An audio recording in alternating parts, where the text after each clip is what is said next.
It's cool to be different and just be who you are and shock people in a good way. Here comes a panel of doctors with moderators to discuss about approach to shock. I am extremely joyous to welcome Dr. Vignesh Vasudevan sir onto the dais to moderate this session. Dr. Vignesh Vasudevan sir is a consultant intensivist and anesthesiologist in Apollo Specialty Hospitals, Trichy. He did his MBBS from Pondicherry Institute of Medical Sciences and DNB Anesthesia from Meenakshi Mission Hospital, Madurai. He did his IDCCM, IFCCM and FNBCCM from Apollo Main, Chennai. He has also finished European Diploma in Intensive Care Medicine. He has attended many national conferences and workshops. Now I request Dr. B. Amuda ma'am to introduce and welcome our panelists. Good evening, everyone. First, I request Dr. Dedeepiya Devaprasad sir to come on to the dais, please. He is consultant in charge, critical care ICU from Apollo Specialty Hospital, Chennai. He did his MBBS from Keel Park Medical College, MD from Stanley Medical College, IDCCM and FICCM from Apollo Hospital, Chennai, and EDIC in 2018. Welcome, sir. Now I request Dr. Balaji Venkatachalam sir to come on to the dais, please. He did his MBBS from Madras Medical College, DNB from Southern Railway Headquarters Hospital, Chennai, IDCCM, IFCCM from Apollo Hospital, Chennai, and EDIC in Austria and MRCP in London. Welcome, sir. Now we have three anesthesiologists from Sudha Hospital, Sea Road. First, I welcome Dr. Nithyanandan, sir.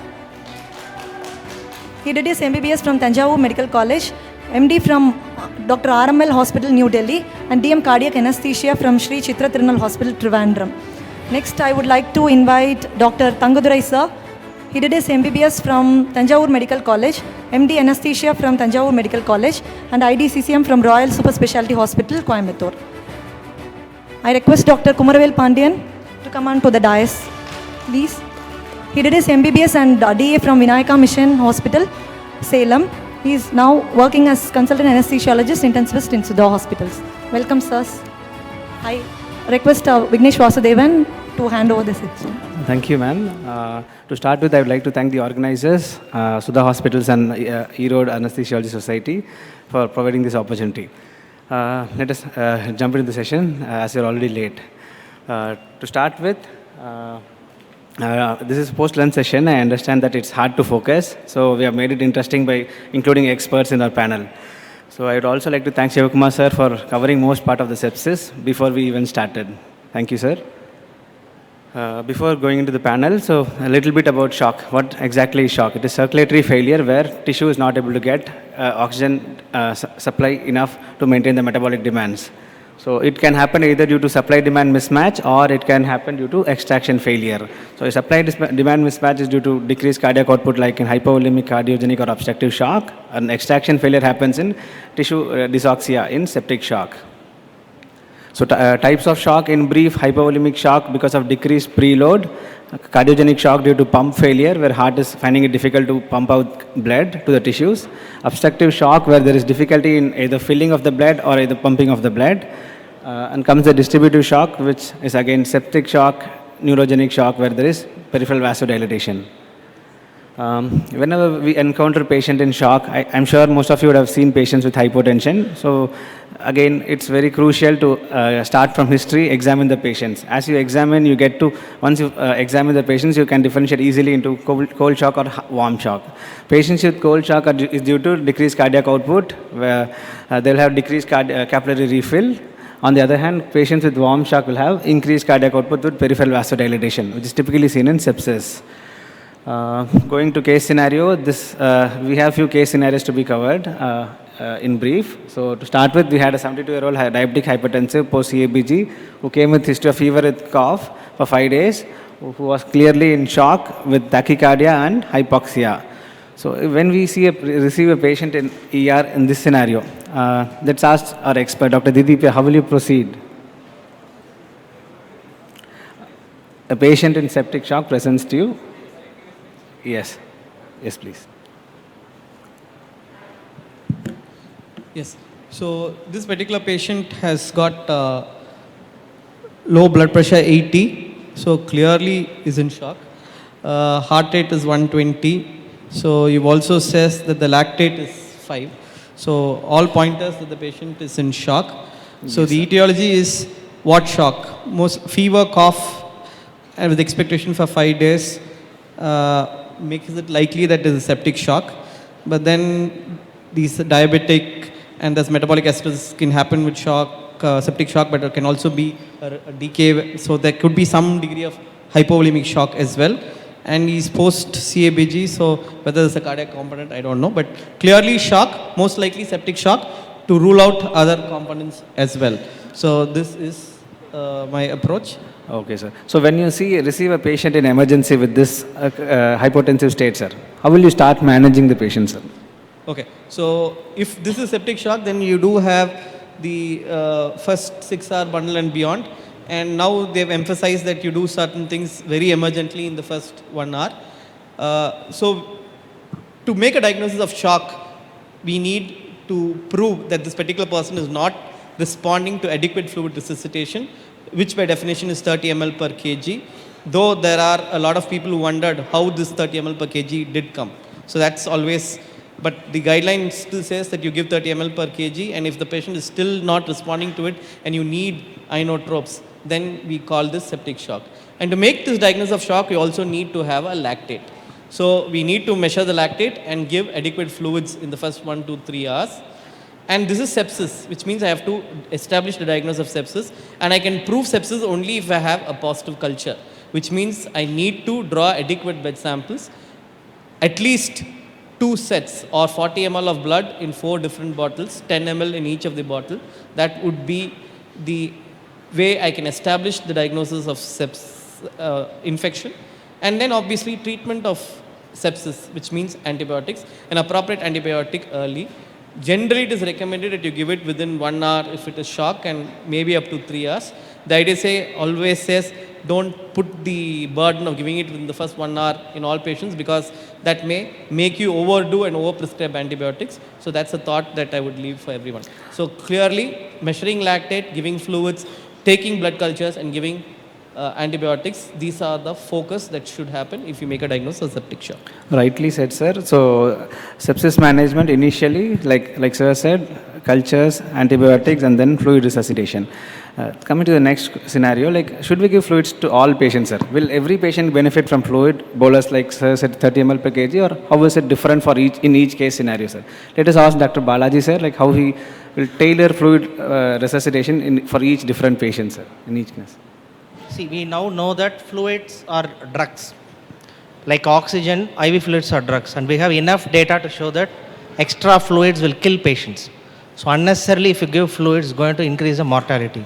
And Dr. Sivakumar's slide last presentation, he showed that 30 ml per kilogram is based on low quality evidence or whatever. We don't have a high quality evidence to say 30 ml per kilogram. In other words, somebody with a 50 kilogram lands in your emergency department with shock. You give 1.5 liters, maybe fair enough. But if there is no response, are you going to give more fluids? Another 1 liter, another 1.5, what are you going to do? That's $1 million question. So we need to look at this Frank-Starling curve. It is a simple thing which we have been familiar from the physiology times. It plots stroke volume and extra your end diastolic volume. The issue is very simple. If I give fluid, whether that fluid is going to increase the cardiac output or not. That's it. If I give extra fluid, whatever, 200 or 500, whatever is, whether it's going to stay in the lung or it's going to translate into a cardiac output. That's the question. For that, we have a variety of way of knowing that. We look at static parameters, dynamic indices. One simple way how I look at when the patient has an arterial line, I'll be looking at the graph. The arterial graph will be going up and down like this, swinging. That swing itself says that patient will be fluid responsive. And the current pendulum swings towards small fluid boluses. I'm talking of later fluid boluses which comes very small. Go for small boluses like 200 ml, 300 ml, stand at the bedside and see whether the heart rate comes down, mean arterial pressure improves, how the arterial waveforms behave. That's the best way to do. We have to stand at the bedside and decide rather than giving blanket prescription like 1 liter rush, 1 liter rush. Rather than do that, go for small fluid boluses. Okay. Rightly said, sir. So now comes the next question. Like, if we categorize patient as responder or non-responder, like if a patient is fluid responder, say he is in shock, should we give fluids for every responder, or is there any caveat at that scenario, ma'am?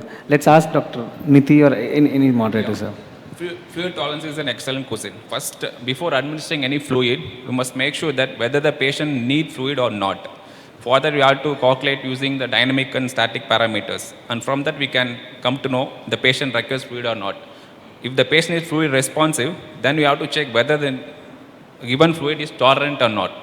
Fluid tolerance is defined by the state at which whatever volume we are giving, that should not cause any organ dysfunction. It's about striking a balance between hypervolemia and hypervolemia. Shock is characterized by it damage at the all microcellular level, like glycocalyx will be destroyed, endothelium is dysfunctional, then capillary permeability is altered. So even a minute volume of fluid excess causes massive damage, like pulmonary plethora and organ dysfunction and desaturation. So it will be very careful with administering fluids, and we must know that not all the fluid responsive patients are fluid tolerant. Rightly said, sir. To start with, for any patient in shock, if you see when they're hypovolemic, they will initially respond to fluid, and they'll also be fluid tolerant. As we resuscitate, when the patients get wet lungs, like they may not benefit from a lot of fluids, there comes fluid restriction and other strategies. To this, see Yes, please. if I put an arterial line for all of you in this auditorium and look for fluid responsiveness, all of you will be fluid responsive. It doesn't mean you need fluids. So that's the point I want to tell. All fluid responsive patients do not need fluids. It just says when you give a fluid, cardiac output will increase. That's it. It doesn't say you should give fluids. Giving fluid is a clinical decision taken by the clinician at the bedside. Very well said, sir. Now let's move on to the next area. Like now coming to now we have decided that for a patient in septic shock, we need fluids. So what are the different stages for resuscitation? Let's ask Dr. Thangadurai, sir. We all know if patient is hypotensive, we are going to give fluids. But we have to know at what point we have to start, at what point we have to start. So we have to know. There are 4 stages of resuscitation, fluid resuscitation. Initially, what we are giving is to save the life. We have to rush the fluid for initially if patient was hypotensive. So we have to rush the fluids for saving the life, not for maintaining the BP. We have to save the life. If patient was severely hypotension, you can start vasopressor simultaneously.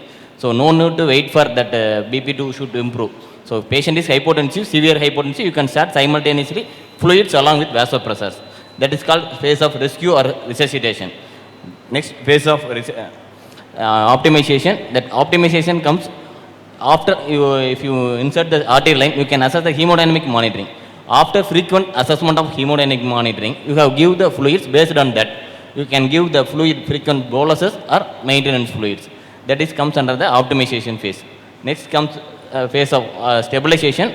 Most of the time in the phase of stabilization, patient becomes improved. So patient getting improving from what we are seeing in the initial phase. So at this point, we have to stop the fluid or try to stop the fluid. So we have to increase the enteral fluids and we have to optimize the fluids, give only for maintenance fluids. Next comes that phase of de-escalation and de-resuscitation. It is a new concept. Most of the time what we are doing is initially we are resuscitate the patient, but end of the patient if starts improving, we forgot to that we are de-resuscitate the patient. Mostly patient itself they will start resuscitation. If you see the patient starts improving from critical illness, you can see that spontaneously they are, most of the time spontaneously you can see that more volume of urine is coming. Because of the de-resuscitation phase, body which takes by own. So if body takes by own, we can give short doses of diuretics, 1 or 2 doses of diuretics we can give to optimize that fluid balance. Because most of the time we are keeping the balance positive side. So make them to negative or neutral balance by giving that diuretics or diuretics. Very well said, sir. So these are the 4 stages of resuscitation. Now the critical care concepts are moving from liberal fluid resuscitation to restrictive fluid. Where comes the importance of de-resuscitation, which usually starts in ward or during discharge with albumin, diuresis and other fluid restrictive strategies. So now that we have discussed in detail regarding fluid resuscitation for sepsis, so what is the role for vasopressor in sepsis? If there is a role, when do we start? Let's ask Dr. Kumaravel, sir. So the role of vasopressor usually starts when the sepsis is usually associated with low mean arterial pressure, and in case of fluid non-responders, along with the fluid resuscitation, we can start early start of vasopressor helps in reducing volume overload, and that also prevents positive fluid balance deleterious effect. So the main use of early use of vasopressors prevents unnecessary volume overload and also helps in achieving the mean arterial pressure earliest. Very well said, sir. So initially there were like 3 hour and 6 hours bundles. So initially they asked us to resuscitate, wait. If you don't, you're not able to achieve the target, start vasopressors. Now comes the concept of early vasopressors, where if you start early, you can restrict the amount of fluids. The figure on the right shows if you start early vasopressors, the fluid required is very less compared to late vasopressors. So definitely there is a role for vasopressors. If we are using vasopressors, like Shivakumar sir had already mentioned, but I would like to ask Dr. Balaji sir, like what would be the vasopressor of choice? And Before coming to the vasopressor, I want to add to this. Sure. Last month, there is a study published in NEJM. I'm sure many of you would have seen. Study published in NEJM where patients who came to emergency department, not ICU, not post-operative, only emergency department. That means community-acquired sepsis patients, septic shock patients who came to the ED. They were randomized into 2 groups. Fluids, vasopressors. Exclusive fluids, vasopressors. The results did not show any change in the, difference in the outcomes. Those patients are mild sepsis who came to the ED directly.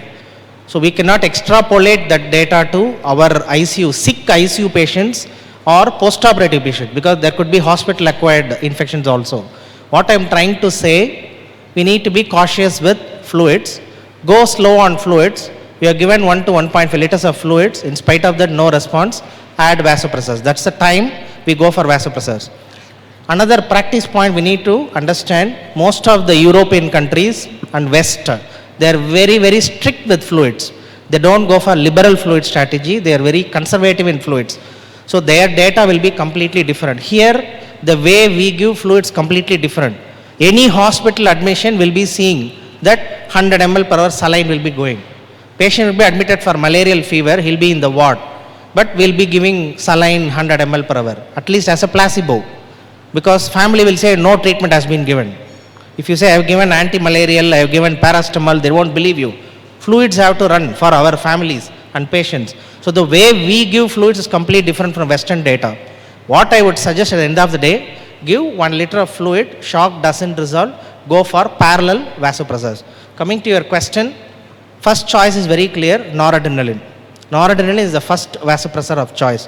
When norad requirement goes up steadily, think of adding vasopressin, think of adding other vasopressors. To add to that, in cardiogenic shock also, the first choice vasopressor is only noradrenaline. Only by giving noradrenaline, you maintain a MAP goal, then you add dobutamine or other vasopressors. thank you, sir. So now that we have adequately resuscitated a patient with fluids and vasopressors, is there any role for steroids for patients who are already infected? Now let's ask Dr. Dedeepiya sir what he has to say.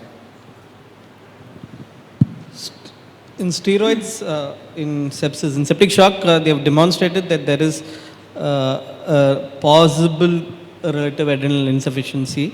The final word on whether steroids is a must or not has not happened. There's just been a yin-yang. For example, the Anani study way back said that there was in fact improvement in mortality. In French ICUs, where they treated exclusively patients with abdominal sepsis, where they gave adequate fluids and antibiotics, and the patient within 90 minutes was still in shock despite addition of vasopressors. Then they administered steroids, and then they were able to demonstrate a decrease in mortality, improvement in survival. But other studies were unable to show the same, and therefore it became questionable. However, there is now still a recommendation that you give steroids. The steroid that has to be given is hydrocortisone and hydrocortisone only. Should be given in the IV route. Should be given not to exceed 200 milligram per day. Can be given intermittently Q6 hourly or as a continuous infusion. There may be some advantages of a continuous infusion. The advantages are that you may not have a lot of sugar fluctuations. You may not have fluctuations with sodium, but even otherwise, you could give it 50 mg Q 6 hourly, or you can run a continuous drip. And this should continue as long as the vasopressor requirement is on. Once the vasopressor requirement is off, then the patients may be tapered off steroids. This is the current recommendation. Well said, sir. Sir, in practice, do you use fludrocortisone or only hydrocortisone, sir? Any role? Okay. So when you use hydrocortisone is a complete mineralocorticoid. So there is no recommendation that you need to use. However, the Syrian sepsis guidelines will also say that despite using hydrocortisone and still you find and the patient's sodium is not high and the potassium is still within the normal range, then there may be a leeway to using 0.1 milligram for fludrocortisone, maybe up to 2 times a day. Well said, sir.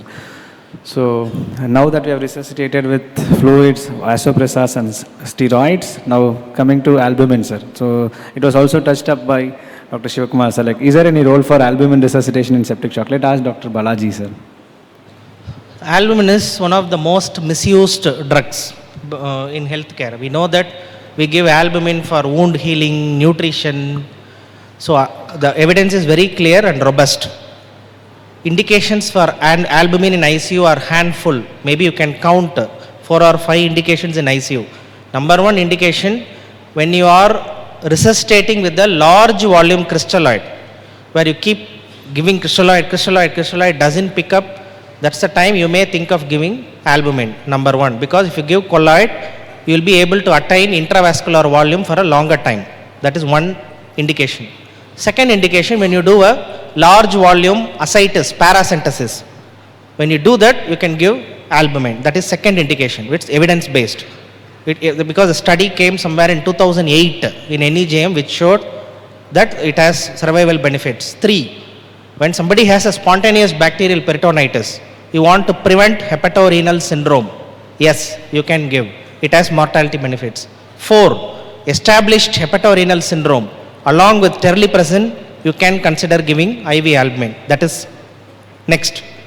Another, burns. Parkland formula says you can give albumin after 24 hours of resuscitation. I am sure all of you know that Parkland formula itself is outdated now. Now for the past 10 years, we don't go by Parkland formula for burns resuscitation because giving albumin is not mandatory. If you are able to maintain blood pressure and a urine output of 0.5 ml per kg per hour, crystalloids itself is enough even after 24 hours of burns. Albumin is just optional in burns. Another 6th indication, low quality evidence. When you have a severe stiff lung, ARDS patients, you cannot even ventilate, but the patient is in shock. You can think of giving albumin Lasix infusion. So these are the clear-cut indications for albumin in the ICU. So please don't give albumin for wound healing. Please don't give albumin for nutrition. Please don't give albumin based on serum albumin levels. So that's the point I want to tell. Very well said, sir. Now after initial resuscitation in emergency, patient had worsening shock with drop in GCS. Patient was intubated, central line and arterial was placed and shifted to ICU. So now, after the receiving in ICU, let's ask Dr. Nithi what exactly is hemodynamic monitoring and what we get out of it. Yeah, hemodynamic monitoring plays an important role in management of the shock. With the advancement in technologies nowadays, we need to place arterial line, central venous line, even pulmonary artery catheter, echocardiography, all plays an important role. With the help of invasive monitoring, we can check with the help of arterial line, we can check pulse pressure variation, systolic pressure variation, and we can guide the volume. We can say whether the patient is fluid responsive or not. With the help of central venous pressure monitoring, we can check mixed venous oxygen saturation, and we can use it is as a conduit for transmission of the drugs. Pulmonary artery catheter, it is selectively indicated and only in subset of patients in whom we need to monitor cardiac output, cardiac index, and systemic vascular resistance. We can calculate from mean arterial pressure, central venous pressure, and cardiac output from that. Echocardiography plays an important role. With that, we can measure cardiac output and systemic vascular resistance and pulmonary vascular resistance. Very well said, sir. Thank you, sir. So now moving on to the hemodynamic parameters, like there are differentiated into static and dynamic. Let's ask Dr. Thangadurai briefly about what is static and what is dynamic indices. Basically, there are 2 types of monitors, static and dynamic monitors. What is main difference between the static and dynamic is, in the static monitors, we have to give fluids and we have to assess the fluid responsiveness. In the dynamic monitors, Without giving the fluid, we are assessing the fluid responsiveness of the patient. So for both static and dynamic indices, both requires the invasive lines, or at least arterial line or CVP, so, echocardiography, these things are basic. So if you are seeing that static monitors, it includes CVP and pulmonary artery occlusion pressure, central venous oxygen saturation. These things are, we have to rely on the trends only. Not only, you have to see that the trends of the CVP. It will not give the single value CVP is, and it won't give any clues. So better always go for dynamic indices. Dynamic indices are better than the static indices. Well said, sir. Well said, sir. Like sir has clearly said, like SSG, Surveying Sepsis Campaign Guidelines, clearly recommends dynamic monitoring over static, sir. It gives us if the patient will respond to fluid or not. Static will not give us fluid responsiveness data, and only trends can help us in some way. Very well said, sir. So moving on to rationale for dynamic indices. Let's ask Dr. Kumaravel. On what basis we do rationale? The dynamic indices, if its physiological basis is heart-lung interactions, it can be done only in mechanically ventilated patient who is paralyzed with normal tidal volume of 8 ml per kg. It cannot be done in patient with cardiac arrhythmias or spontaneously breathing patient with increased systemic vascular resistance. It is classified into stroke volume dependent, that is pulse pressure variation, systolic pressure variation, and stroke volume variation, and stroke volume independent and IVC variabilities, and volume redistribution consists of passive leg raising tests, etc. Very well said, sir. Now moving on to heart-lung interactions. Let's ask Dr. Dedeepiya what exactly is heart-lung interaction and how it helps us. It's difficult to talk about heart-lung interaction, which is a 30-minute talk by itself, but I'll try to keep it simple. I'll just say that we'll need to look at three things. One, all are opposite. What happens in inspiration is different from what happens in expiration. What happens in the right heart is different from what happens in the left heart. What happens in spontaneous breathing patient is different from what happens in mechanical ventilated patient. So I'll take an example of what happens in spontaneously breathing patient in inspiration to the right side of the heart. So everything else will be opposite. So let's remember that alone. So in spontaneously breathing patient, during inspiration, the right-sided parameters, the right-sided preload will increase, which we know. In our MBBS days, they'll say, for right-sided murmurs, increase in inspiration, ask them to inspire. Left-sided murmurs, increase in expiration, so ask them to expire. We know that. So that is what will happen. So in a mechanically breathing patient, if you're going to ask them to inspire, and if you're going to look at the right-sided parameters, you find that everything in the right heart decreases, because in spontaneously breathing patient, it increases. So in a mechanically breathing patient, in inspiration, the right heart parameters will all decrease, which means the opposite will happen in the left heart. So in a mechanically ventilated patient, in inspiration, the left heart output will increase. So this is what we want to look at. We want to look at, in a mechanically ventilated patient, in inspiration, is my cardiac output increasing in the left heart? If that is so, then we know that I can give fluids. So this is the basis of the heart-lung interaction, and we use this physiological principle that we already know to see whether by giving more fluids, whether I'm able to bring about an increase in the cardiac output in inspiration in these patients. Very well said, sir. The picture on the right exactly shows the same thing. So the trace above is airway pressure, trace below is arterial pressure. So during inspiration, airway pressure increases, which causes increase in cardiac output. During expiration, airway pressure decreases and cardiac output decreases. So this minor changes in preload with airway pressure predicts that that patient will have increase in cardiac output with external fluids. Very well said, sir. Moving on to next. So now that we are resuscitating patient, when will we start resuscitating and what are the endpoints, targets for resuscitation? Let's ask Dr. Balaji. So when to stop resuscitation is a very critical question we need to understand as clinician, because that's important. When to start resuscitation, when to stop resuscitation, both are equally important, because you give extra fluids, you are going to increase the mortality. You overdo things, you are going to prolong the hospital stay. Clinical endpoints of resuscitation include, very simple, it's very intuitive. Patient becomes conscious, sensorium improves, becomes more interactive. Urine output is 0.5 ml per kg per hour, or in pediatric population it will be higher, 1 ml per kg per hour. Neonatal it will be much more higher. That's it. Look at conscious level, look at urine output, capillary refill time that improves. You punch the nail bed and look for CRT, capillary refill time. I was surprised to see one dedicated session for the recent ISCCM indoor conference, critical care conference, one dedicated talk for capillary refill time. It's a very simple clinical test. That means it's so important. It's been the sensitivity and specificity of capillary, your nail bed refill time is as good as lactate. So somebody has a better refill time, you know that you have given adequate fluids. Very simple. So these are the clinical endpoints. And of course, lab endpoints include markers like lactate. Lactate is also very sensitive marker. I am sure we are going to have more questions on lactate. So lactate coming down, that is also a clue. And of course, you have static parameters and dynamic parameters which improve. So all this collectively show that you have to stop the resuscitation. At this point of time, you stop the IV fluids. If the patient takes oral feeds, go for oral feeds. Very well said, sir. Now that we have discussed in detail regarding macrocirculatory parameters, now let's ask Dr. Nithi, what is the difference? What is micro and what is macrocirculatory parameters, sir?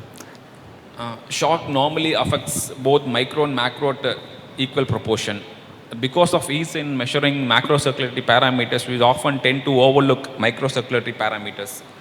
Macrocirculatory parameters easier to measure, like mean arterial pressure, centivenous, all can be measured easily. But except for serum lactate, and availability of monitor is also scarce. Microcirculatory parameters at region level tissue, mixed venous saturation, transcutaneous tissue PO2, all it is difficult to measure. So that's why there is a compromise in measuring microcirculatory parameters compared to macrocirculatory parameters. Very well said, sir. So these are the macro and microcirculatory parameters. Now coming on to a new topic called resuscitation incoherence. So what exactly is resuscitation incoherence? Let's ask Dr. Thangadurai, sir. Clinically, what we are seeing that macrocirculation, we have to three things. We have to see that the oxygen delivery, and one more thing we have to focus on blood flow. One more thing, target the pressures. These three things will be targeted in the macrocirculation. In the microcirculation, we are seeing that so many parameters we can see, but clinically we can assess but capillary refill time by seeing that cold peripheries. So we have clinically we have assess macro micro circulations. If you are resuscitate the patient, if you are resuscitate increase the BP, that is the macrocirculatory pressure, targeting the pressures. If you are seeing that capillary refill time is adequate, that your patient is getting warm, that is the microcirculatory. If you are seeing that increasing the macrocirculation increases the improve that microcirculatory circulation, means that is coherence. If there is any discrepancy between, if you are increasing the macrocirculatory flow, but you are seeing that still the capillary refill is not adequate, still patient is hypoxia, don't go for jump for until patient is getting warm, you don't resuscitate. There is some point that is resuscitation incoherence because of that microcirculation impairment of the auto regulation. So we have to wait for system sets get adopted. So always you have to couple with macro and micro and clinically.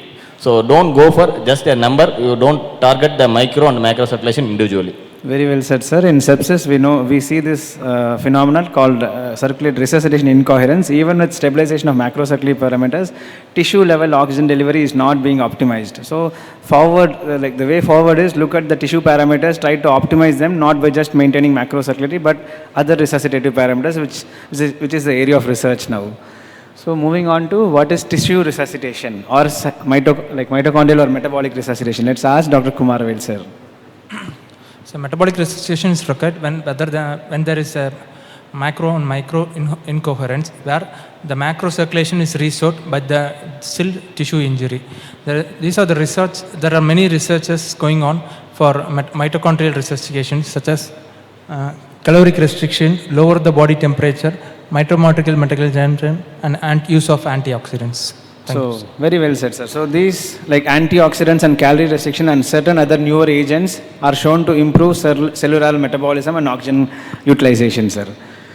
So now that the patient we have resuscitated in ICU, he improved, and the next day he gets extubated. After getting extubated, patient is still requiring a minimal dose of vasopressors. How do we assess for monitor hemodynamically for a patient breathing spontaneously? Let's ask Dr. Dedeepiya.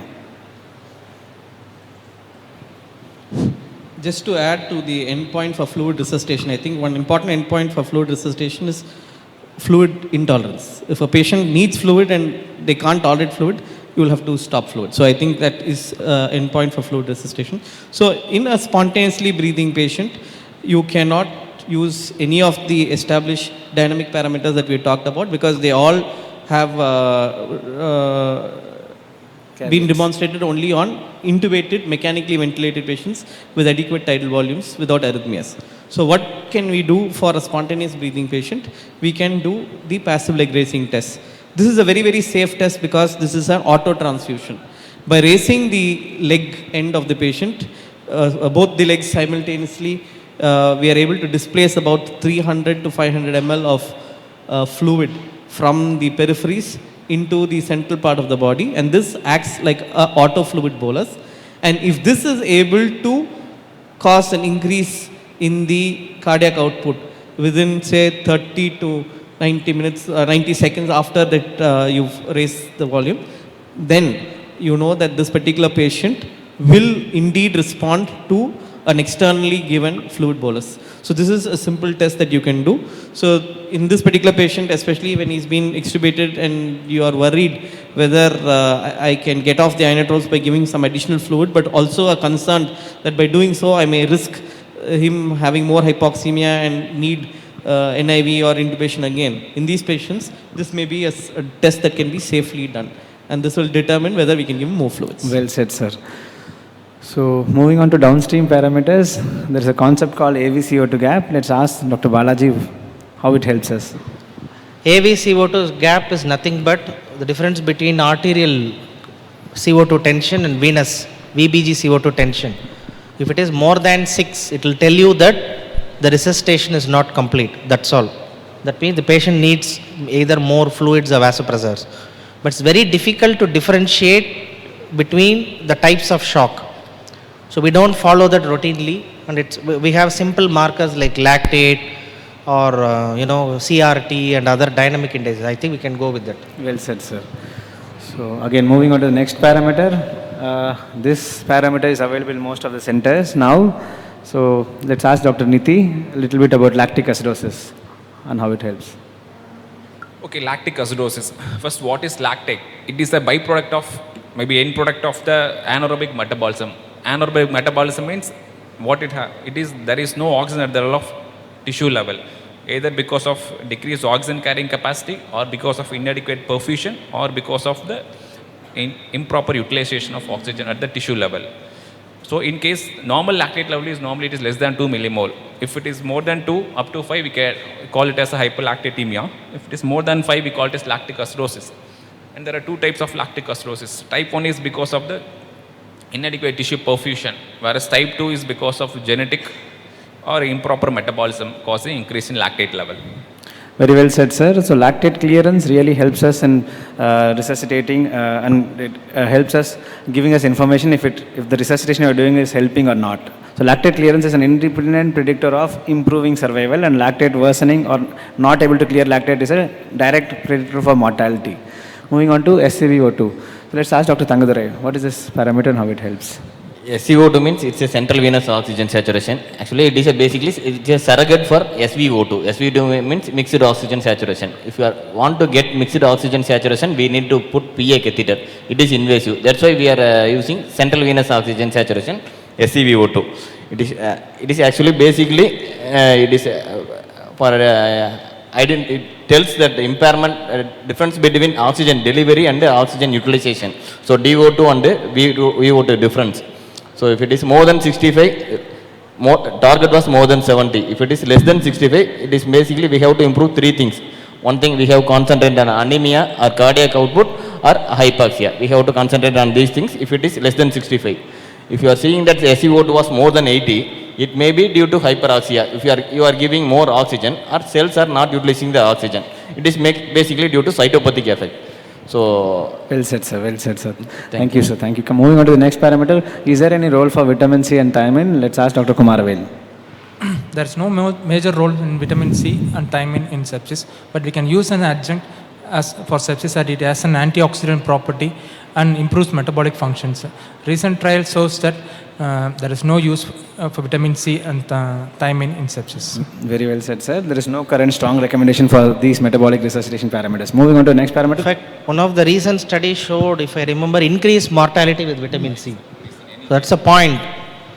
Vitamin C showed increased mortality. So COVIDly it was used like left and right, vitamin C in all the centers. Also some association with mucor, no, sir? Like mucor or that is. I don't know whether it has association with mucor, but it showed the sub-study showed increased mortality. So anything which comes cheap of cost or very commonly available need not be good. That's the point. Okay, sir. Next comes the role of nutrition for managing patients with sepsis, septic shock. Let's ask Dr. Dedeepiya regarding immunonutrition.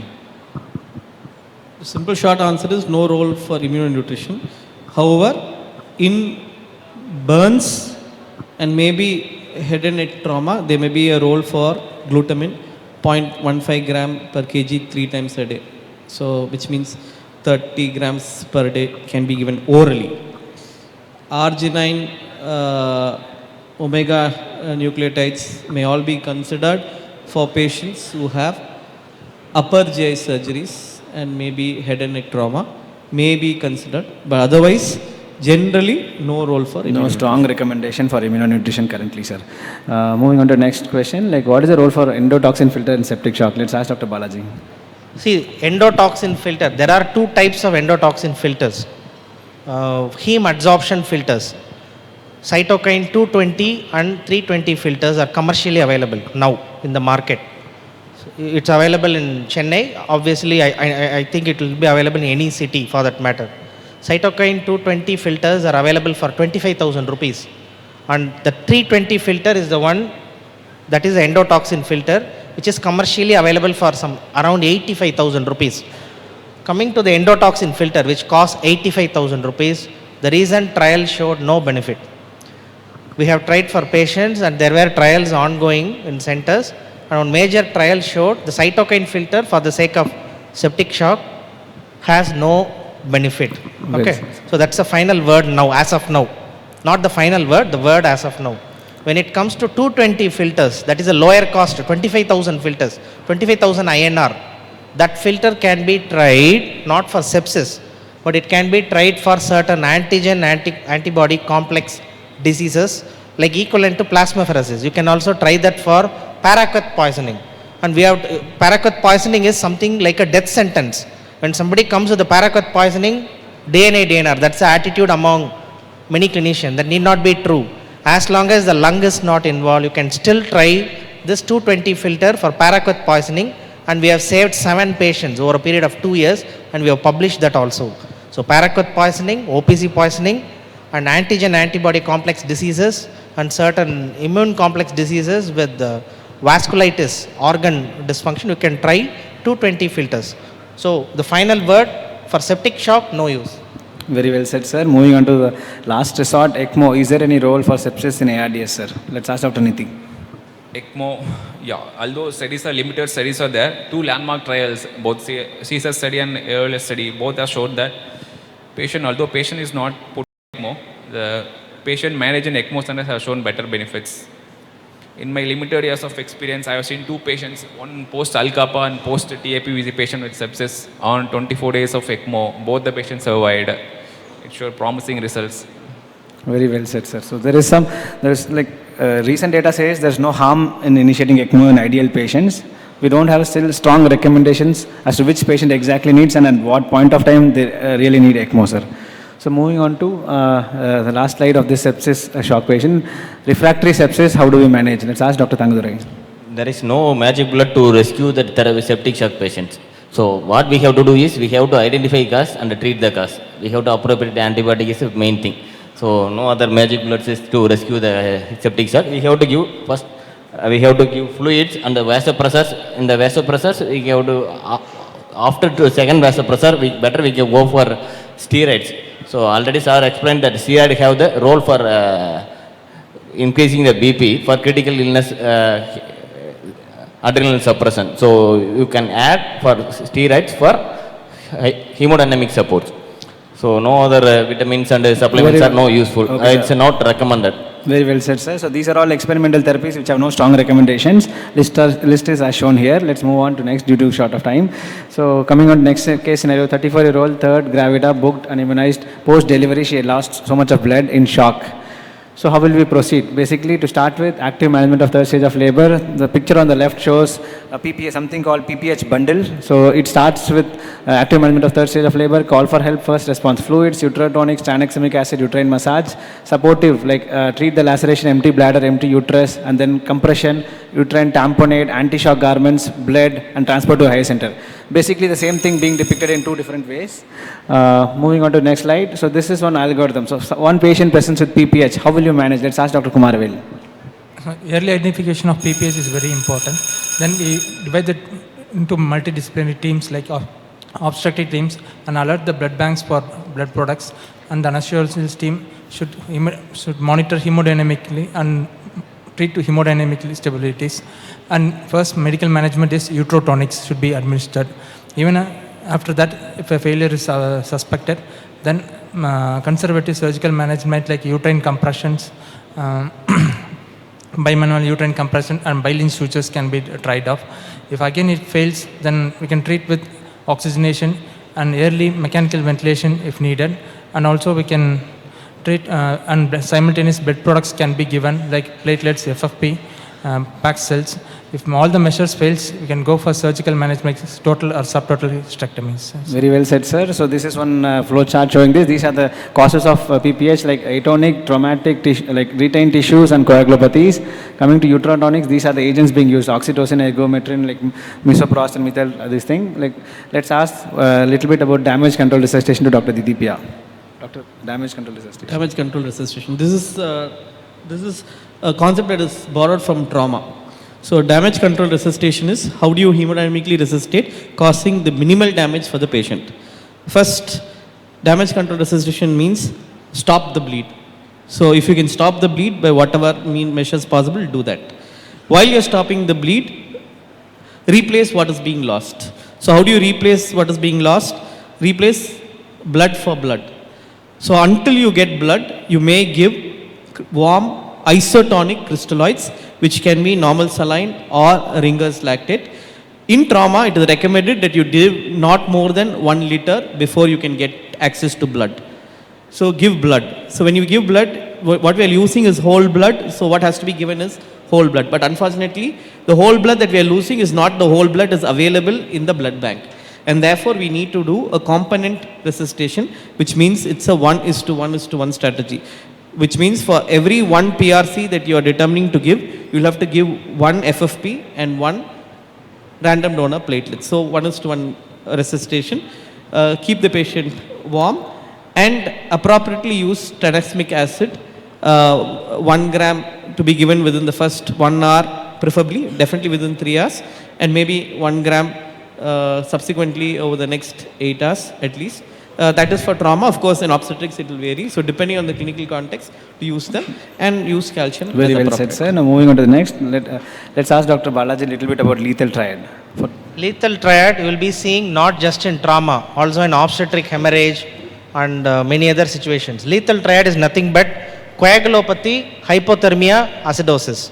Unfortunately, all three are man-made most of the times. We create all these problems. As Dr. Dedeepiya told, coagulopathy, you are inducing coagulopathy because you are giving too much PRBCs alone without looking at FFP or platelets. That is the reason, number one. So if you are going to give more transfusion, give 1:1:1 ratio. How to predict? If I am going to give, this is the thumb rule, it's evidence based. There is one meta-analysis which showed any patient, if I am going to give more than 4 PRBCs, I should ask myself, is this leading to massive transfusion protocol? So if I give more than 4 units PRBC for any patient, I am going to ask myself whether should I give 1:1:1 to avoid coagulopathy, number one. Acidosis, that's also man-made. We give a lot of normal saline. I'll ask you a simple question. NS, Ringer lactate, which is an acidic fluid? Which is acidic, normal saline or Ringer lactate? Any answers? Normal saline is acidic, not Ringer lactate. Though ringer lactate has lactate, it is not acidic, it is an alkaline fluid. Normal saline is acidic, it has 150 sodium, 150 millimoles of chloride. If you give more than 2 liters of normal saline, it is going to create hyperchloremic acidosis, which is an independent risk factor for acute kidney injury. Too much of normal saline is harmful. So you create acidosis with too much NS. And when we panic, when sometimes BP drops, bleeding happens, we rush fluids, NS, and then it creates trouble. So when you're giving too much fluids, ask yourself, should I ask for blood? You have to be very proactive. And hypothermia. Hypothermia is a genuine problem in Western countries and Europe. But here, it is iatrogenic. We don't have a climate like that. But most of our blood, when it comes from the blood bank, it will be cold. And we don't have time. We don't have warmers. Blood warmers are not available in the ward because it adds expense to the hospital. So we normally, including my hospital, what we do, we put a towel over the blood bag and then rotate it, keep it, do something and think blood is warm and then we give. All of us do that. A normal saline ringer lactate comes from the refrigerator or the pharmacy, it will also be cool. So unknowingly you are giving cool fluids, you create hypothermia. When you do this, this is a lethal triad. So it will worsen coagulopathy, definitely mortality will be more, AKA will be more. Very well said, sir. Now moving on to how to stop bleed. So there are certain measures like tamponade balloons, then suction measures, compression of aorta, and compression of bimanual uterine compression, which can minimize the bleed, and some anti-shock garments which can be used as a bridge while shifting patients to higher center. Surgical options like Lynch suturing and stepwise uterine revascularization. If it does not help, uterine artery embolization. Even if that does not help, try for a hysterectomy. So that is the last result. Moving on to last case scenario. So 65-year-old diabetic hypertensive, obese post PTCA, decompensate in ward. While passing stools, he becomes breathless, he becomes hypotensive. So next thing we do for a patient collapsing in ward is an ECG. So for academic reasons, I have shared 3 ECGs. So it will show one of these 3. So here in ECG number 1 shows anterior wall STEMI, which definitely needs reperfusion. The second ECG shows ST elevations in lead 2-3 AVF, like inferior wall MI with RV infarct. Here the patient needs fluids more because inferior wall MI there is definite role for fluids, and this is like ST depression in various leads suggestive of triple vessel disease with left main vessel. Like so patient collapsing in ward post PTCA with any of these presentations looks like cardiogenic shock. We do an echo. We want to rule out 3 different things. So this echo here shows global hypokinesia with preserved LV mass. So acute stress cardiomyopathy, which can be reversed with managing the stress. This is chronic dilated heart with thinned out myocardium, like related to chronic dilated cardiomyopathy, which cannot be reverted. So again, moving on to the other echo images, like regional wall hypokinesia. So here the lateral wall is moving freely, whereas there is akinetic septum. This is apical fourth chamber view. This is parasternal lung axis view. Again, showing that septum is not moving. So this regional wall motion abnormality shows ischemic disease, which definitely needs reperfusion. This is something called stress-related Takotsubo cardiomyopathy. Again, apical ballooning syndrome. The management for which is not reperfusion, rather it is alpha blockers or beta blockers, because the pathogenesis is catecholamine stress leading to this ballooning this thing. So when we see such a patient with cardiogenic shock, how will you proceed? Let's ask Dr. Dedeepiya. So you see a patient collapsing in ward with suspected cardiogenic shock. Okay, cardiogenic shock, I'll try to keep it simple for phenotypic reasons. It is either warm or cold shock. It is either dry or wet. You're able to identify whether they are warm or cold by looking at the peripheries. If your periphery is warm, it is warm cardiogenic shock. If your periphery is cold, it is cold cardiogenic shock. Then you auscultate the patient. If you have Krebs, then it is wet. If it is no Krebs, then it is dry. So you have 4 phenotypes: warm, wet, warm, dry, cold, wet, cold, dry. If a patient is warm and wet, you may just need diuretics. If a patient is warm and dry, in fact, you may need to reduce diuretics and maybe give gentle hydration. If a patient is cold and wet, you would need inotropes. And if a patient is cold and dry, you will need inotropes, maybe in addition short boluses of fluids as well. So typically you can... Very well said, sir. So these are the 4 subtypes which we see in cardiogenic shock. So what are the causes for different types of cardiogenic shock? Let's ask Dr. Nithi. Differential diagnosis either because of pump failure, LV myocardial infarction. For that, more than 40% of the myocardium should get damaged to cause cardiogenic shock, or already infarcted patient reoccurrence of ischemia. Then mechanical complications because of the infarction like free wall rupture, ventricular septal defect, papillary or caudal rupture causing acute mitral regurgitation or pericardial tamponade effect. Then cardiomyopathies and any outflow tract obstruction like hypertrophic obstructive cardiomyopathy or aortic stenosis patient, acute valvular insufficiency, acute mitral regurgitation or aortic regurgitation. Very well said, sir. So causes can be categorized broadly into ischemic, non-ischemic, ischemic complications, then cardiomyopathies and valvular insufficiencies. Moving on to management, let's ask Dr. Balaji how, like it was already touched upon by Dr. Dedeepiya. In brief, how do you manage patient with cardiogenic shock? Let's ask Dr. Balaji. Optimize the preload, appropriate fluid restriction diuretics, and then you use your non-invasive ventilation. It's like a splinting. Put a CPAP that will optimize preload as well as afterload, and then if blood pressure, based on which you can give. Okay. So basic funda is optimize preload, enhance contractility, and also optimize afterload. Thank you, sir. So moving on to the next scenario, how do we manage a patient with right heart failure? Let's ask Dr. Thangadurai. For right heart failure, first identify the cause and classify it is acute or chronic. If it is acute, we have to rule out that acute pulmonary embolism or due to RVMI, or we have to rule out the cardiac tamponade. If it is acute for pulmonary embolism, we have to treat the first pulmonary embolism, whether we have to anticoagulate or thrombolysis. For cardiac tamponade, we have to drain the fluid, that is the cardiothoracic centricis is more important. So management wise, we have to target that three things. We have to increase the fluid responsiveness, or we have to assess the fluid responsiveness or not. Even if it is right heart failure, sometimes patient will be fluid dependent. So we can give the fluid after assessing the fluid responsiveness. One more thing, we have to assess the contractility. If it is still not able to pick up that BP, we can give inotropes. We can give that levosimendan or dobutamine or milrinone, whatever available, we can choose it. One more thing, we can decrease the afterload. If patient is chronic right heart failure, we can give pulmonary vasodilator also to improve the survival rate. Very well said, sir. So that is in brief about right heart failure management. For the sake of completion of cardiogenic shock, this is one small case scenario. We see a patient post bilateral TKR collapsing in ward while mobilization. So you do an echo which shows like dilated RV. And also it shows this D-shaped LV. It was discussed in morning by the cardiologist.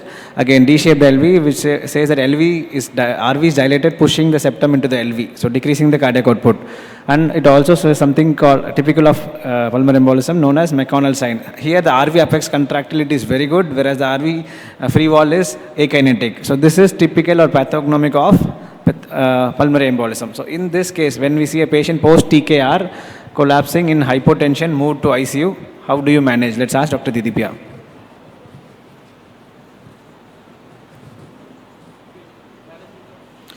Pulmonary embolism post-op patient, like contraindication for thrombolysis. Okay. So the general management of patients with pulmonary embolism is whether they're hemodynamically stable or hemodynamically unstable. So if a patient is hemodynamically unstable or in arrest, which means they don't have a pulse, or if they are in extreme bradycardia, which is also an impending arrest. So situation where the patient is arrested, patient is hemodynamically unstable, or the patient is in extreme bradycardia. These are situations where you will have to thrombolyze this particular patient, because in the absence of thrombolysis, this particular patient is likely to die. Even if they are recent surgery, it is only a relative contraindication. They have to be thrombolyzed, because in the absence of thrombolysis, the patient is likely to die.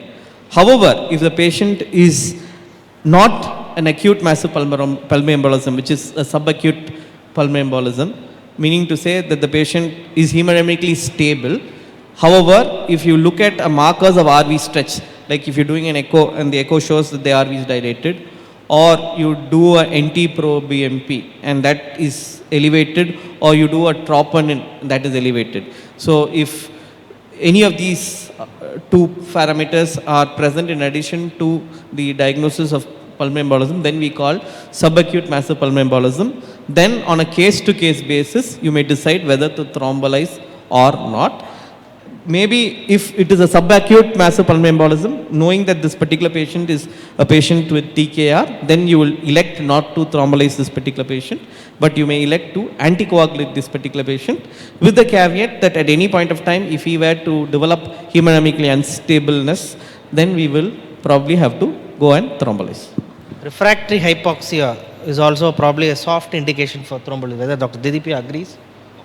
Refractory hypoxia in the presence of... No, refractory hypoxia may not, because the PIOPIT study clearly shows that any patient who's had thrombolysis, the chances of them having life-threatening bleeds are high. So at present point of time, the indications for thrombolysis would be patient who have evidence for thrombolysis with massive pulmonary embolism and maybe subacute massive pulmonary embolism with softer indications. Sir, is there any data to support systemic thrombolysis over catheter-directed therapies or vice versa, sir? Like any preference of systemic thrombolysis versus catheter-directed, sir?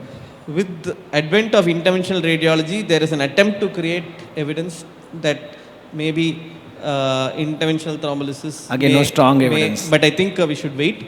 At this present point of time, if there is a contraindication for a systemic thrombolysis, like for this particular patient, TKR patient, where this particular patient is, you think he is becoming who is likely to become hemodynamically unstable, then in this particular patient, instead of giving him a systemic fibrinolytic, you may benefit from a catheter-direct thrombolysis. But the evidence is not very clear at this point of time. Thank you, sir. And pregnancy is not a contraindication for thrombolysis. In PE. Pregnant patient with the PE, you can thrombolyze if you want to save the mother. That we need to keep in mind. Okay, sir. So when it comes to cardiogenic shock conclusion, so these things can be differentiated by looking at an echo. So regional motion abnormality, you can see an intimal flap in the aorta, showing aortic dissection here, and again pulmonary embolism, dilated RA-RV with RV dysfunction, sir. So we cannot conclude shock without ultrasound. So is there any role for ultrasound or echo in shock, sir? Let's ask Dr. Balaji. Yes, definitely there is a role. Because of ultrasound and echo, point of care ultrasound echo, stethoscope is becoming obsolete in the ICU. And if you have an iPhone, there is an app now where you have to get the probe, and your iPhone can become an ultrasound machine. You have to download the app, you have to get the probe, that's it. So you can make your iPhone a portable ultrasound or an echo machine. With that, the ICU care has been completely revolutionized. From head to toe, you can do ultrasound and echo, and we do it on a daily basis.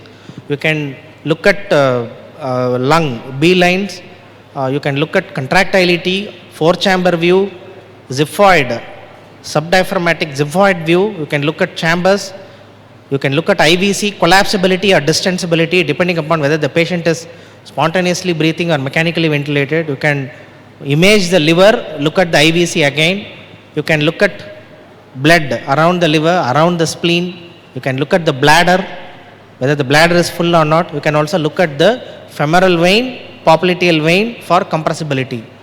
And not relevant here, you can also look at optic nerve sheath diameter. That will give an indication of intracranial pressure. So everything can be done from head to toe. You can use ultrasound and echo, and then you can get a lot of information. So it's classified into rush, blue and false protocol.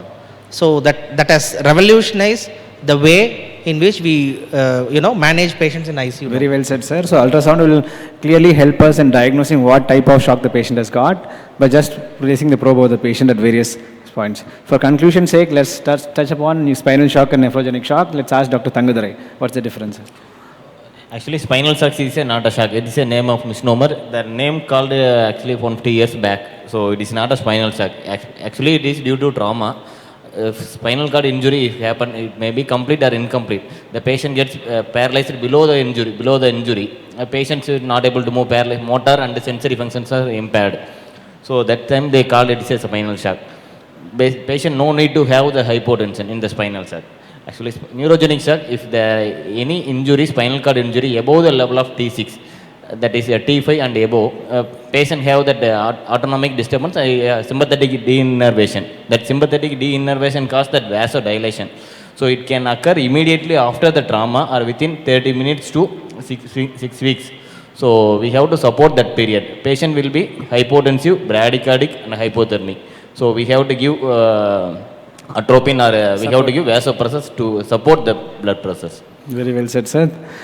So that brings us to the conclusion. Shock is an emergency with high mortality which needs immediate management. Hemodynamic monitoring guides us in deciding appropriate therapy. No hemodynamic monitoring will basically improve outcome unless coupled to a treatment. So basically, shock for types hypovolemic improve the preload. If it is dehydration, hydrate. If it is bleeding, hemostatic resuscitation 1:1:1 ratio. If it is due to cardiogenic reasons, there is pump failure. Improve the contractility by using appropriate inotropes.